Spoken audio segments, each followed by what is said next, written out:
Two huge semi-finals at the MCG over Friday and Saturday, and I can't wait for this, Ross. Knockout finals, no tomorrow. The first one is Melbourne versus Brisbane, who they've had the wood on over previous games. And let's look at what happened the last time they met. So at half-time, look at this, Ross, 26 inside 50s apiece, yet they're 11 goals down. Yeah, you've highlighted this, Lordy. So we're going to have a look at Brisbane's method or panic going inside 50. And we've got Rayner's quote. He talks about what they've learnt. So here it is. Just they fell into the hands of Melbourne. So getting that extra behind the ball. Here's Max Gawn kicking it straight to him. Yeah, and that's their method. They go in, rely on their three tools to bring it to ground. But against Melbourne, they're so dominant in the air. They set up a +1 from a stoppage. You must engage May, the best defender in the game. So structurally, they've got to tweak it a little bit and change their entry with the ball, because Lever, May, Petty, it just plays into their hands.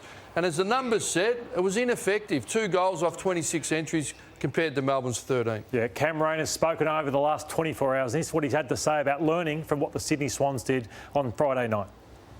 They pretty much the blueprint on how to beat the D's. Our last time we played them, even though the scoreboard wasn't pretty, we nearly even contested ball and clearance. So that was something we aimed to work on and got done. But the thing with Melbourne is we need to play the game at our speed. They want a game that's pinging up and down where they can use their speed out the back. But we need to be able to control the football and play the game that we want to, because as soon as we start rushing or going too quick, it plays into their hands. So we've learned that lesson now, and hopefully we can, fix it up on Friday. Play the game at our speed, Ross. So we saw them panic in the clips previous, but show us what the Sydney Swans did. Yeah, I went to this game and I watched it, and it was a feature that everybody saw. So the Swans handled the heat and played with composure. So you can see Melbourne, this is a slow entry, but you see they set up their grid defence and they looked in between the lines and lowered their eyes. So you've got to be able to execute. That's a very skillful kick.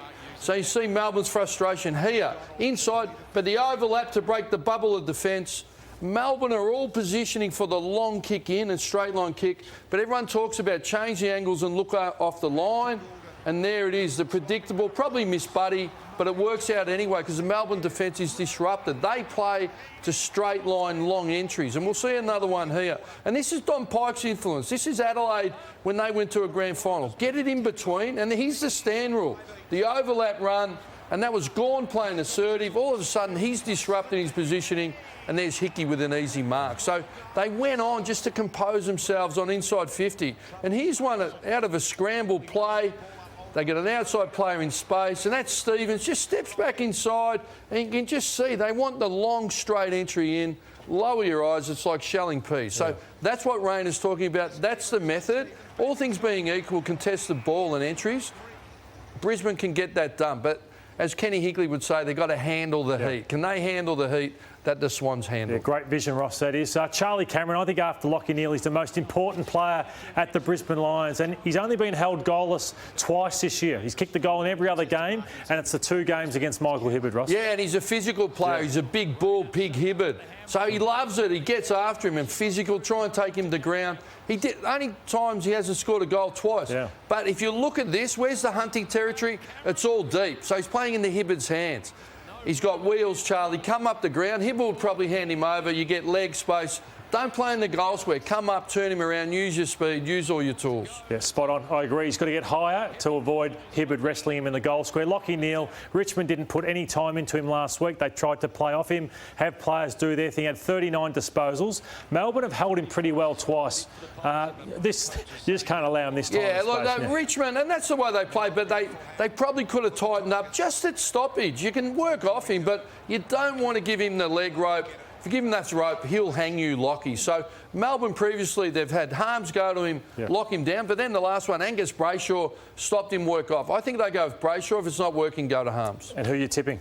Me, I think Melbourne get it done. Yeah, I think Melbourne win this one as well. The second final at the MCG is Fremantle and the Collingwood Footy Club. And I thought in round 10, Collingwood made a real statement with their pressure. I want to highlight what they actually did. So I love this. You see McCreery, the man on the mark. He's forcing him wide. Handball, I've paused this. A lot of teams sag off. Maynard says, I'm going at you, Aish. And watch the panic from Aish, who's had a good year. Cough the footy up. Well, that's what Collingwood pressure does to you. The Dockers are #1 handball team in the AFL. They'll flick it around. the more they handball, the more Collingwood would love it. The Maynards and that would just come forward to crush there and turn the ball over and go back quick. Absolutely, to smash them they did with their pressure, the Collingwood Footy Club. The other one I wanted to look at, Ross, is a young Fremantle midfield versus the older Collingwood midfield. Yeah, so you've got Brayshaw, Sarong, Brodie, and then you can just see the class and the ball-winning ability. These kids, they were 46 points down. They held their nerve, got their contest method right, got to work, and then they got involved in the game. I think it's the old dogs of Collingwood. You've got the Goey's brilliance, but Pendlebury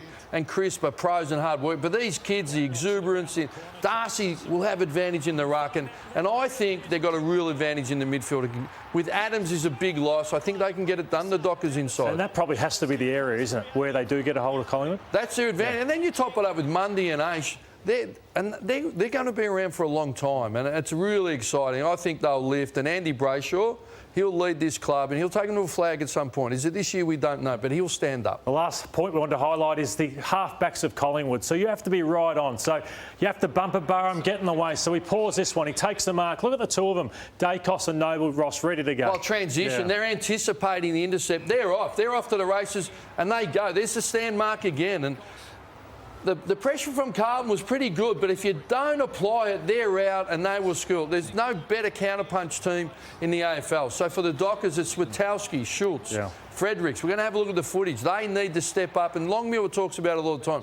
They need to get it done. Otherwise, this is what will happen. This is the last one, Braden Maynard. He doesn't even hesitate. He just goes, and you must be on it. Otherwise, they go. They're one of the best sides at going from half back to half forward and scoring. But we want to highlight those four players. It's rare that you have four-gun small forwards, and Fremantle have that. Yeah, and Alistair Clarkson, his premiership years, talked about it all the time.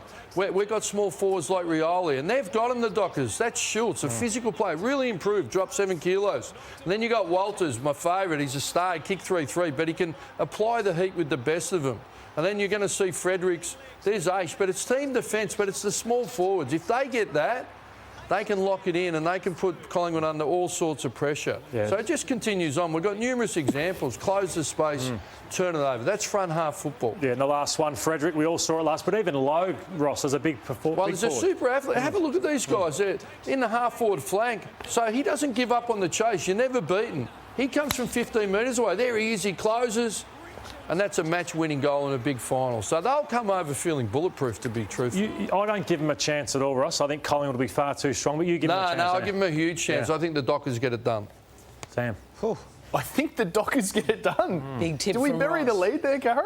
He might be the only person to tip Fremantle. Well, we did get 3 out of 4 last week, Would you have given an interview? 3 out of 4. Would you have given an interview at halftime in a final? Have you done that? Of course I would have. I did some pre-game stuff. Yeah, halftime. did. Gee, I thought it was an extraordinary effort by Justin Longmuir. Absolutely, it was.